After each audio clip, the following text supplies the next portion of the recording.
Hi అండి. కాకరకాయలు అయితే కువైట్లో ఎంత డబ్బులు అనుకున్నారండి.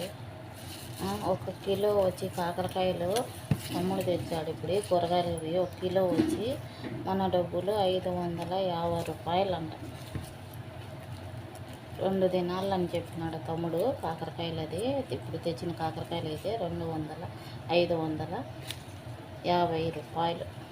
చూడండి, ఈ ఆకులన్నీ పచ్చిగా పెట్టాలన్నమాట కోయటలకి. హాయ్ ఫ్రెండ్స్, ఎలా ఉన్నారు అందరూ? అందరూ బాగున్నారా? అందరూ బాగుండాలి. మరి అందరూ బాగుండాలని నేనైతే అదే మనస్ఫూర్తిగా కోరుకుంటున్నాను. నేనైతే చాలా బాగున్నానండి.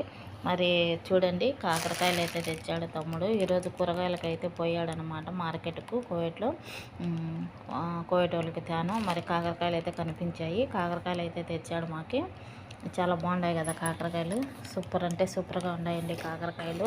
కాకరకాయలు అంటే నాకు చాలా అంటే ఇష్టము. ఈ కాకరకాయలు అంటే మరి పులుసు అయితే నేను ఎక్కువ ఇంటి దగ్గర అయితే పులుసు ఎక్కువ చేస్తుంటాను.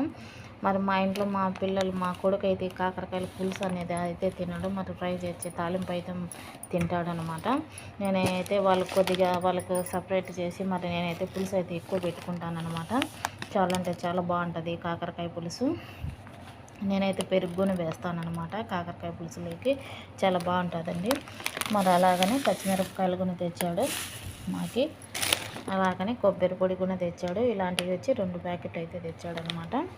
మరి మా వంటలు పక్కన కాబట్టి మాకైతే తెచ్చాడు తమ్ముడు. అలాగనే ఎండుమిరపకాయలు కూడా 2 ప్యాకెట్లు తెచ్చాడు. అది శనగకాయ పప్పులు నేను చెప్పలేదు, మర్చిపోయినాను. మరి చెప్పింటి తెచ్చిండు. ఈ ఇంట్లో మాకైతే సపరేట్ వంటేనండి. మరి తమ్ముళ్ళు 2 ఉన్నారు డ్రైవర్లు. మరి వాళ్ళకి మాకైతే సపరేట్ వంటే మన ఇండియా వంటే అనమాట. మరి కూరగాయలకు పోయినప్పుడల్లా ఏ కూరగాయలు మాత్రం తెస్తూ ఉంటాడు. ఫ్రెండ్స్, మధ్యాహ్నం భోజనానికి అయితే మరి ఇవన్నీ అయితే నేను అయితే సర్ది పెట్టాను అనమాట. ఇంకా వీటిలోకి మజ్జిగ పెట్టాలి. ఎలా ఉంది, బాగుందా? ఇది వచ్చి సలాత్ అనమాట. ఇది వచ్చి పెరుగు, అది వచ్చి కలింగరకాయ, ఇది వచ్చి ఇంకా అరటిపండ్లు పెట్టాలి. అరటిపండ్లు ఉన్నాయి. అరటిపండ్లు కొని పెట్టాలండి. చూడండి, అయితే అరటిపండ్లు అనమాట ఇవి కొని పెట్టాలి. మరి మధ్యాహ్నం భోజనం అయితే ఇవన్నీ పెట్టాలన్నమాట. ఇంకా వాటిలోకి మజ్జిగ పెట్టాలి. చూడండి, అన్నం వచ్చి ఈరోజు అయితే వండాను అనమాట. కోటలకి ఎలా ఉంది, బాగుందా? కూరలు చూడండి కాల్చాను అనమాట. నూనెలో ఎంపాను. ఎలా ఉంది ఫ్రెండ్స్, బాగుందా? మాకు వచ్చి చికెన్ అనమాట. చికెన్ ఫ్రై చేశాను. చూడండి, ఈరోజు వంట అయితే ఇదేనమాట. ఇది కోటోళ్ళకి డొక్కూస్. మాకు వచ్చి చికెన్